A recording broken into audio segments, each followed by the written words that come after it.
बंगला बने न्यारा, जहाँ रहे कुंबा सारा। मेरा घर, जहाँ सपने हकीकत में बदले, जहाँ दीवारें सिर्फ कंक्रीट की ना हो, प्यारी प्यारी मीठी मीठी यादों की हो, जहाँ हवाएं तो उम्मीदें आए, सपने जगे, और जहाँ हमेशा प्यार की बरखा बरसे। हर कोना कहे ये घर आपका है। तो इसी संदर्भ में आज हम आपको एक्स ब्यूरोक्रेट, जो आप गुड़गांव में real estate company smart homes के फाउंडर है, उनसे मिलवा रहे, मिस्टर अनिल मल्होत्रा।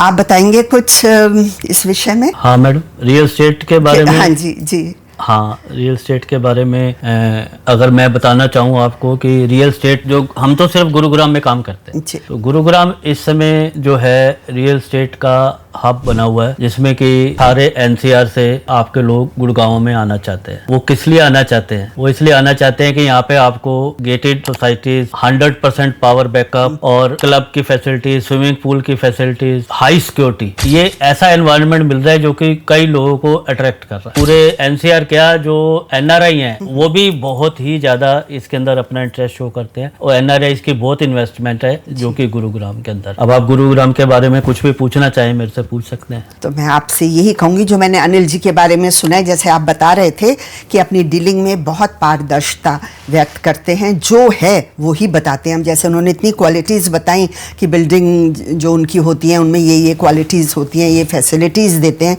तो जो कहते हैं वो ही देते हैं।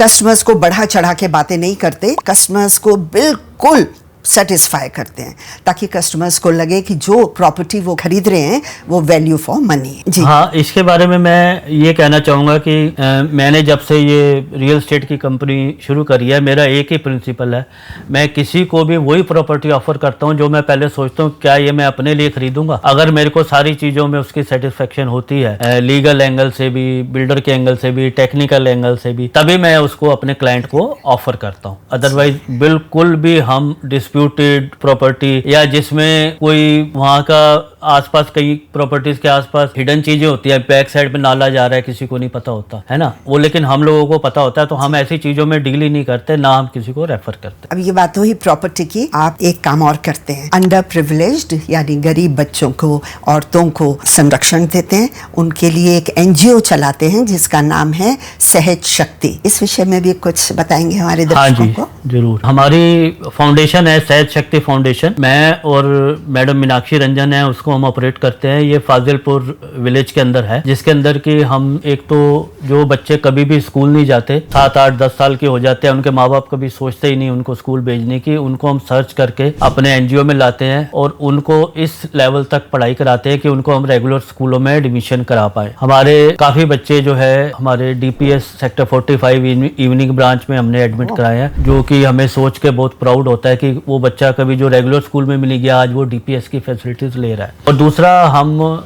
जो लेडीज घर पे ही रहती हैं, कोई काम नहीं करती, उनके लिए एक सिलाई सेंटर चलाते हैं। उसके अंदर हम बहुत ही नॉमिनल फीस लेते हैं, हम उनसे 200 रुपये पर मंथ की। उसके अंदर हम उनको कपड़ा प्रोवाइड करते हैं और उनको पूरी ट्रेनिंग देते हैं। उसके बाद सिंगर मशीन के साथ हमारा एफिलिएशन है, सिंगर का डिप्लोमा उनको हम देते हैं, और उसके बाद जब वो कोर्स कर जाती है उनको हम घर बैठे काम भी देते हैं। हम बैग्स बनाते हैं, कपड़े के बैग्स बनाते हैं, एनवायरनमेंट के लिए भी जो अच्छे हैं, और उनको हम मॉल्स में और दूसरी जगह पे सेल करते हैं, लेकिन उसका प्रॉफिट सारा हम उन्हीं लेडीज को देते हैं। बहुत नेक काम है, बहुत बढ़िया काम है।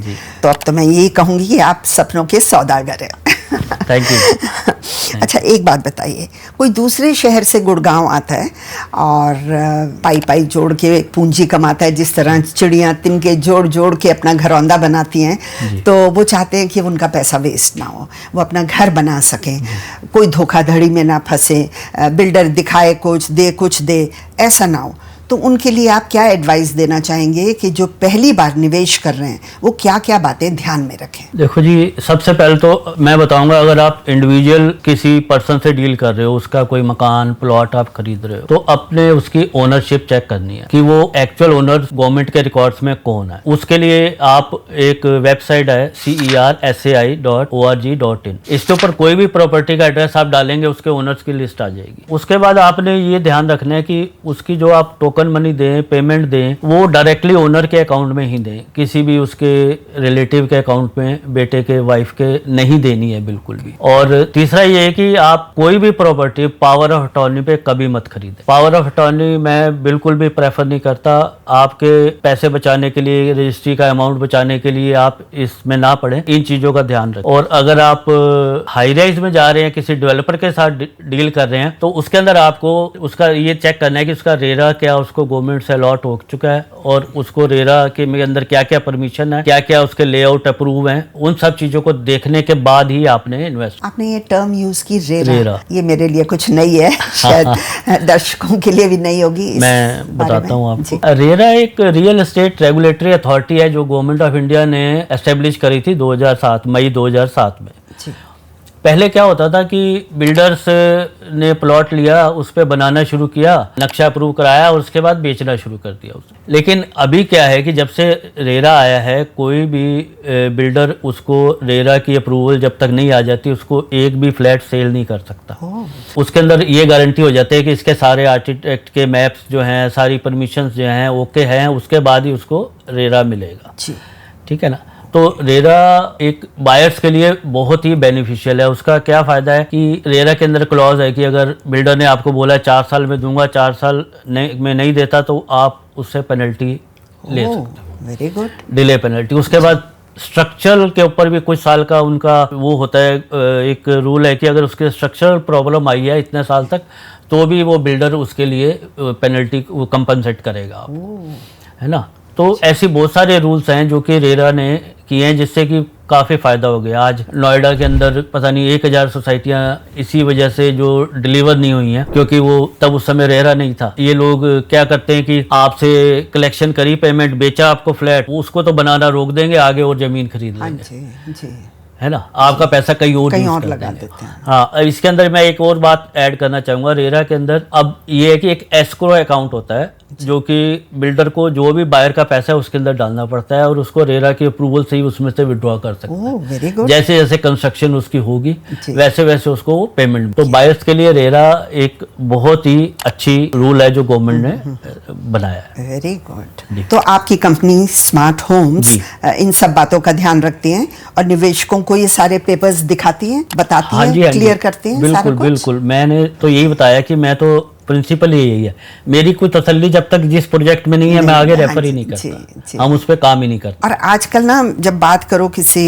एजेंट से, तो वो कहते हैं मैम आपको अफोर्डेबल हाउस चाहिए, मिड सेगमेंट के चाहिए, लग्जरी चाहिए। लग्जरी तो मैं समझती हूँ कि भाई बहुत हाई फाई चीज़ें हों, जहाँ हों। तो ये मतलब आपकी कंपनी कैसे डील करती है, और क्या मतलब इनमें क्या क्या फ़र्क होता है? अफोर्डेबल एक्चुअली ये प्राइम मिनिस्टर आवास योजना के अंदर मोदी साहब ने ये अफोर्डेबल स्कीम निकाली, जिसके अंदर क्या है कि आपको लगभग 500 से 750 स्क्वायर फीट का एक फ्लैट बना के देते हैं। ठीक है, बहुत छोटा 30 से 35 लाख। पहले तो ये 23-24 लाख में आ जाता था, अभी इन्फ्लेशन बढ़ता जा रहा है, तो ये 30 से 35 लाख रुपए का इसका प्राइस होता है। ठीक है, और बहुत लोगों को मिला है। और अब उसके बाद अगर हम मिड सेगमेंट में आए, तो मिड सेगमेंट का मतलब है कि लगभग 1000 स्क्वायर फीट से 2000 स्क्वायर फीट का जो फ्लैट होगा, और उसका प्राइस 1 करोड़ से 4 करोड़ तक का बीच में होगा, उसको हम मिड सेगमेंट बोलते हैं, जो कि मिडिल क्लास उससे आगे जा नहीं सकता। मतलब 4 करोड़ का मिडिल क्लास,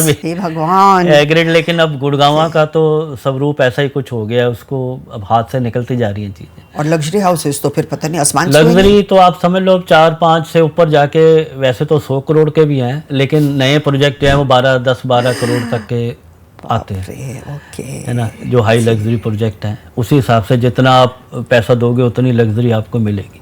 अरे बाप रे। हाँ। तो इन 5 सालों में गुड़गांव में प्रॉपर्टी कितनी बढ़ी है, कितनी इवॉल्व की है? मुझे तो लगता है स्काई हाई। अगर हम 2020 से बात करें तो 100% बढ़ी है। अगर उसका क्यूमुलेटिव इफेक्ट करें तो मोर देन 100 है।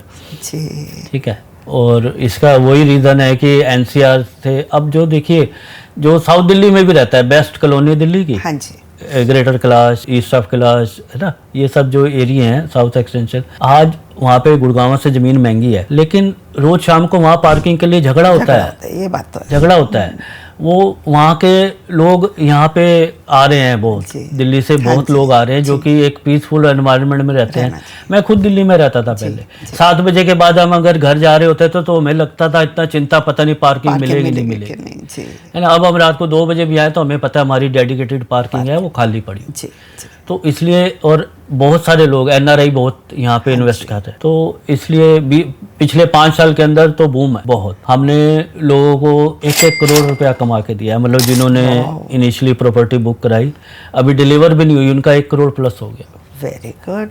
30% ऑफ द पेमेंट दी है उन्होंने अभी, जी जी। लेकिन प्रॉपर्टी के ऊपर 1 करोड़ बनी। बचपन में सुनते थे कि दादी नानी कहते थे गोल्ड में इन्वेस्ट करो, गोल्ड बढ़ेगा। अब वहाँ तो हिम्मत ही नहीं पड़ती, लाख से ऊपर पहुँच जी, गया। जी, और अब सब निवेश कर रहे हैं प्रॉपर्टी में। जी। पर ये जो बबल कहूँगी या बुलबुला जो इतना ज़्यादा बढ़ रहा है, आपको लगता है ये और बढ़ता जाएगा? यहाँ निवेश करेंगे तो पैसा बहुत मल्टीप्लाई करेगा या फुस हो जाएगा? देखिए, अलग अलग विचार हो सकते हैं, बट मेरे विचार से तो ये yes it can slow down, थोड़ा स्लो हो सकता है, लेकिन ये रुकेगा। मैंने तो पिछले 20 साल में नहीं देखा। मैं पिछले तो 20 निवेश साल में करना नहीं प्रॉपर्टी में बहुत बढ़िया है। हाँ जी, जी। पिछले 20 साल में मैंने गुड़गांव में करेक्शन नहीं देखी। स्टॉप हो सकता है थोड़ी देर के लिए, ऐसा नहीं कि एक टाइम में दिल्ली में भी 25% डाउन हुआ था रेट, लेकिन यहाँ पे उस समय भी 1% 2% या रुक गया था। जी। ठीक है, तो ये डाउन आने वाला नहीं है, स्लो हो सकता है। ओके। यस, लेकिन फिर भी मैं ये आपको बोलता हूँ कि 10 से 15% एक साल के अंदर प्रॉफिट कहीं नहीं गया, कहीं नहीं गया। जी। और एक प्रॉब्लम आती है, मतलब मुझे लगता है कि ये हम लोगों के लिए प्रॉब्लम होती है कि जब हम आते हैं तो हमें कहते हैं कि आपको पूरा घर जो रेडी में बना हुआ है ये चाहिए या जो अंडर कंस्ट्रक्शन हो। तो जो बना हुआ है रेडी टू मूव इन वो थोड़ा महंगा होता है, पर जो अंडर कंस्ट्रक्शन होता है वो थोड़ा सस्ता होता है। पर उसमें एक डर लगा रहता है कि पता नहीं टाइम से देंगे नहीं देंगे, हमें किराए के घर में भी रहना है, यहाँ भी देना है, और जो कहा है वो मिलेगा कि नहीं। तो आप क्या सोचते हैं, क्या ध्यान ये बेंचमार्क इसका एक नहीं हो सकता, सबके लिए अलग अलग है। सबसे पहली बात तो ये रेडी टू मूव लेते हैं तो उसमें डिले का कोई ऑप्शन ही नहीं है, खत्म हो गया। हाँ, वो तो सामने है, वो आपका रिस्क खत्म हो गया, है ना। लेकिन उसमें क्या है कि आपको पेमेंट सारी शॉर्ट पीरियड में देनी है। और एक जो रेडी टू मूव में ये एक आपका फायदा है वो ये कि GST नहीं लगता। अच्छा। हाँ जी, अंडर कंस्ट्रक्शन में 5% GST आपको देना है। डिले की प्रॉब्लम है ना। नहीं, पर जैसे आपने कहा रेरा करता है कि अगर डिले हुआ तो आपको पैसा मिलेगा। आई एग्री, वो तो मिलता है, लेकिन आपको GST तो देना ही है ना, GST तो देना है। वो डिले का अच्छा, उसके अंदर क्या है कि जो आपको जो उनका रिटर्न है वो तो बहुत नॉमिनल, वो लिख के जो BBA में करवाते हैं ना, उस समय तो हम खरीद रहे होते हैं तो बायर साइन कर देते हैं बताओ।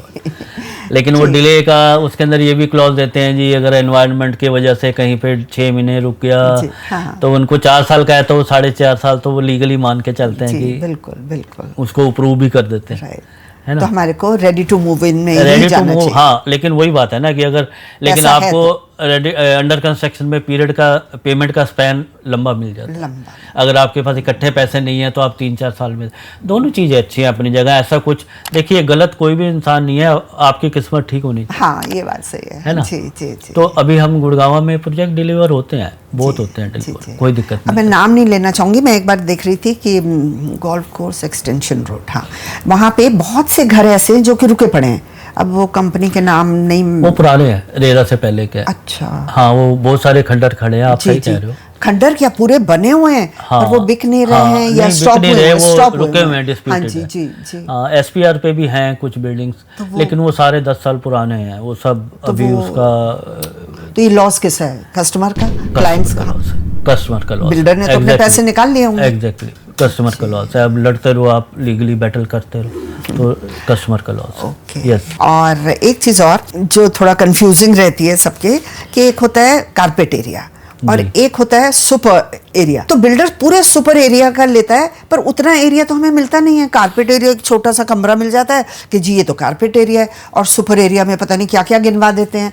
तो ये तो बहुत ज्यादती है कस्टमर्स। इस पहले तो आपको डिफरेंस समझा देता हूँ जी। कारपेट एरिया आपके घर का हुआ है जहाँ पे एक्चुअली में कभी आप कारपेट बिछाना चाहो तो बिछ सकते, मतलब वॉल टू वॉल जी, चाहे वो किचन है, टॉयलेट है, कारपेट एरिया है। मैं एक बीच में एक टर्म और जोड़ना चाहूँगा, बिल्डअप एरिया। बिल्टअप एरिया आपकी बालकनीज और आपकी वॉल्स को मिला के बिल्टअप एरिया। और सुपर एरिया होता है जिसके अंदर की आपकी लिफ्ट, कॉरिडोर, स्टेयर्स, ये सब आ जाती बहुत है। सारा होता है। गुड़गांव में yes you are right, super area बोलते हैं, मिलता पैसे सुपर एरिया के देने हैं जी। और मिलता कारपेट एरिया। लेकिन अगर आप हम बम्बई की बात करें जो बहुत ही एक मैच्योर्ड मार्केट है, उसके अंदर आपको कारपेट एरिया पे ही सेल परचेज। हाँ जी, मैंने इसीलिए कहा कि बॉम्बे में ऐसे आप तो होता है बॉम्बे जी। में कई साल रह चुके हैं तो वहाँ पे वो है एग्रीड, लेकिन ये है तो है, ऐसा है यहाँ पे फिलहाल तो ऐसा है। हाँ, तो इस बात का लेकिन आप क्लैरिफिकेशन कस्टमर कर सकते हैं, हम बताते हैं पहले, क्योंकि इसके अंदर एक वर्ड है लोडिंग। लोडिंग मीन्स कि सुपर एरिया आपका 2000 स्क्वायर फीट है तो लोडिंग 30% है, इसका मतलब 600 स्क्वायर फीट आपका सुपर एरिया हो गया। ओके, तो आपको उसी समय देख लेना है कि आपको मिल रहा है जो 1400 ही मिल रहा है। ठीक है। तो लोडिंग जरूर पूछें जब भी आप किसी बिल्डर से कोई भी फ्लैट बुक कराते हैं, पूछे लोडिंग कितने %, तो लोडिंग को लेस कर दें, फिर आप चाहें तो उसी कारपेट एरिया से रेट कैलकुलेट कर लें सकते कितने हैं। रुपए पड़ रहे हैं। Right right. Yes. और एक चीज़ और कि आजकल बहुत सारे नए बिल्डर्स आ गए हैं और वो क्या करेंगे, कस्टमर्स को अट्रैक्ट करने के लिए 5 स्टार में 4 स्टार में आपको डिनर खिलाएंगे, बड़ी बड़ी बातें बताएंगे, लगेगा वाओ बड़ी चमकदार बिल्डिंग बनने वाली है, बहुत अच्छी।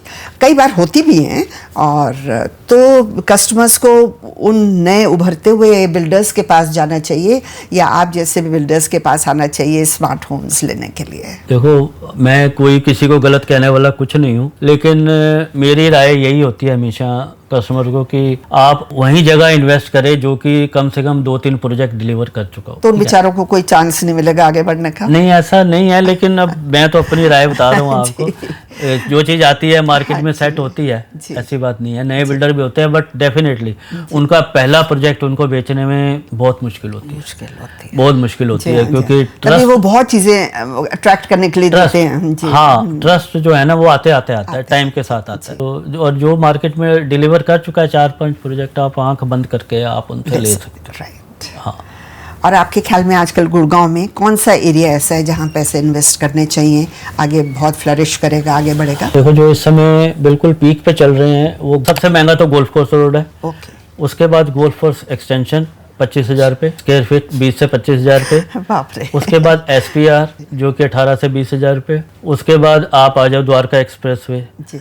तो यहाँ पे भी लगभग 18, 19, 20 केस टू केस डिपेंड करता है, वहाँ पे यही रेट है। ये तीनों जो अपकमिंग जगह हैं बहुत अच्छी जाने वाली हैं। अभी आपको पता है PM साहब ने जो अभी UR2 का इनागुरेशन किया है, अभी अलीपुर से आपको द्वारका एक्सप्रेस आने में मेरे ख्याल से आधा घंटा लगेगा, वेरी गुड। हाँ, जो कि शायद 2 घंटे का काम था। बहुत सुंदर बना है, ठीक है ना। तो इसलिए नेचुरली लोग और आएंगे द्वारका एक्सप्रेसवे पे। तो द्वारका एक्सप्रेसवे मेरे को लगता है आगे जाके सबसे ज्यादा इसके अंदर डेवलपमेंट्स आने वाली हैं। और जो अगर मैं पुराने सेक्टर्स की बात करूं, पुराने तो नहीं, जो लेटेस्ट हुडा के लास्ट सेक्टर थे 51, 52, 57, और उसके बाद हम अगर न्यू गुरुग्राम की बात करें 85 से 95, इनमें भी बहुत पोटेंशियल है, ये भी आगे जाके अच्छा रिटर्न देने वाले हैं आपको जी। हाँ जी। जैसे मुंबई में तो होता है बहुत, मतलब वहाँ पे है कि स्टूडियो अपार्टमेंट्स मिलते हैं, जो वर्किंग लोग होते हैं, अभी पैसा इतना नहीं होता तो बहुत अच्छा एक इतना ही बड़ा शायद कमरा होता है, उसी में सब किचन वगैरह होते हैं।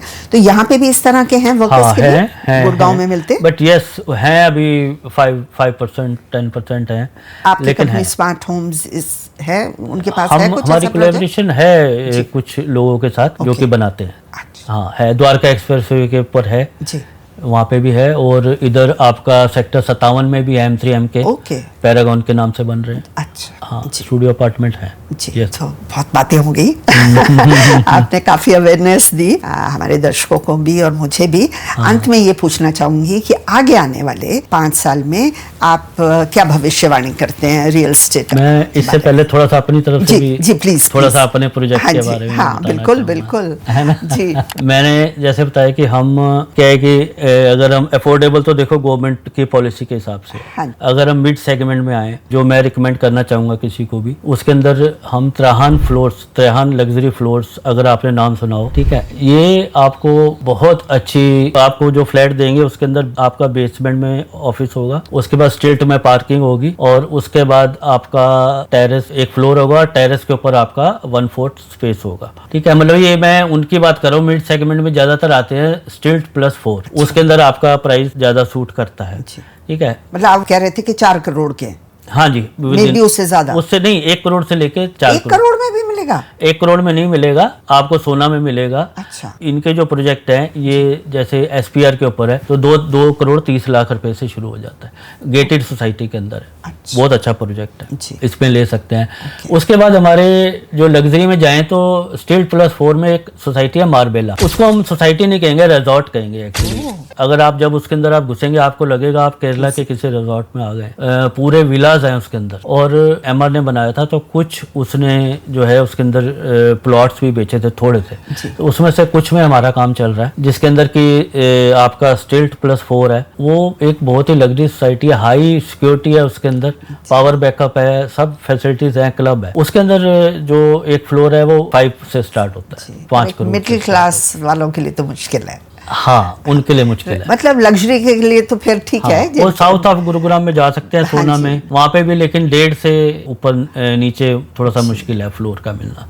अभी तो क्या है कि अब आगे आने वाले टाइम में जगह कहाँ बची है, सोना में अभी लोग जाना नहीं चाहते, लेकिन अल्टीमेटली वो भी जगह महंगी होती चली हाँ जी, बिल्कुल महंगी होती चली जाएगी। और अगर मैं ये रिकमेंड करना चाहूँगा, अगर आप हाई राइज में जाना चाहें तो इसका स्मार्ट वर्ल्ड का बहुत अच्छे प्रोजेक्ट हैं। एक्सटेंशन रोड पे the edition, Dwarka express 1 DXP, जिनके आइकॉनिक टावर है, जिसके अंदर आपको 7 स्टार एमिनिटीज मिलती है। मतलब कि आपकी Mercedes on call, chef on call, valet parking, है ना, तो इस एमिनिटीज के साथ आपको मिलेगा। और भी कुछ अच्छे प्रोजेक्ट हैं, जैसे BPTP का जीवा है, और हीरो रियलिटी का द पैलेशियल है। अच्छे हाई राइज है। किसी को भी इस बारे में कुछ भी जानकारी हो तो मेरे से आप डायरेक्ट मेरे से कनेक्ट कर सकते हैं। ठीक है। अभी आपने पूछा हाँ, मैंने पूछा था आने वाले 5 सालों में आपकी क्या भविष्यवाणी रहेगी? मेरा जो एक्सपीरियंस है उसके बेस पे मैं यही कहूंगा कि अगर आप देखो, अफोर्डेबल का तो कुछ नहीं हो सकता, मिड सेगमेंट भी स्ट्रगल कर रहा है, ठीक है, 3 करोड़ 4 करोड़ भी जैसे आपने बोला बहुत मुश्किल है, लेकिन अगर किसी के पास कैपेसिटी है, लग्जरी में जाना चाहता है, ठीक है, तो बहुत अच्छा। किसी चीज़ में इतना रिटर्न नहीं है, ना गोल्ड में है ना किसी चीज़ में है। इसके अंदर आप कुछ पैसे लगाओ, 10 से 20% जो शुरू में देने हैं, 1 साल के अंदर आप कम से कम नहीं तो 20% आपको रिटर्न मिलेगा। उसके बाद आप चाहे उस प्रोजेक्ट से एग्जिट कर जाओ। You got it? समझ गए। अंडर कंस्ट्रक्शन में जैसे आपने शुरुआत में पैसा लगाया, जब वो एक स्ट्रक्चर खड़ा हो गया, बिल्कुल, आप उसको एग्जिट करके आप अपना प्रॉफिट लेके आपने, पर उसमें टैक्सेस फिर इतने लगते हैं आजकल। आपने नहीं, उसको आप इन्वेस्ट ही करो, दोबारा तो नहीं लगेगी, इन्वेस्ट करो, है ना। और जो इस गेम में इन्वेस्टर्स हैं वो टैक्सेस की परवाह नहीं करते, दैट्स पार्ट ऑफ दी। आपने 5 करोड़ की प्रॉपर्टी ली तो उसके ऊपर 1 करोड़ उनको दिया बिल्डर उसको पहले, तो उसके ऊपर 20% का इंक्रीज आया, लेकिन वो 20% आपको किस पे मिला? 1 करोड़ के ऊपर मिला, 5 पे नहीं मिला, है ना। तो ये बात है, तो इसलिए बहुत अच्छा आगे जाने वाला है। अगर मैं एक बात और अथॉरिटी से रिक्वेस्ट करना चाहूँगा, अगर यहाँ की वो सड़कें बना देना जी, बहुत खराब है। अगर यहाँ की सड़कें बन जाए तो ये वर्ल्ड में किसी भी सिटी का गुरुग्राम मुकाबला कर सकते। Going to be a marvellous place to live in. Yes, thank you so much. आज आपने बहुत अच्छी अच्छी बातें बताई और हमें अवेयर किया। दर्शकों को भी बहुत फ़ायदा होगा। और जब आप गुरुग्राम आएँ अपना निवेश करने के लिए, कोई प्रॉपर्टी खरीदने के लिए, तो मैं आपको यही एडवाइस दूंगी कि आप अनिल जी से मिलिए, इनके स्मार्ट होम्स में इन्वेस्ट कीजिए। Thank you. Thank you.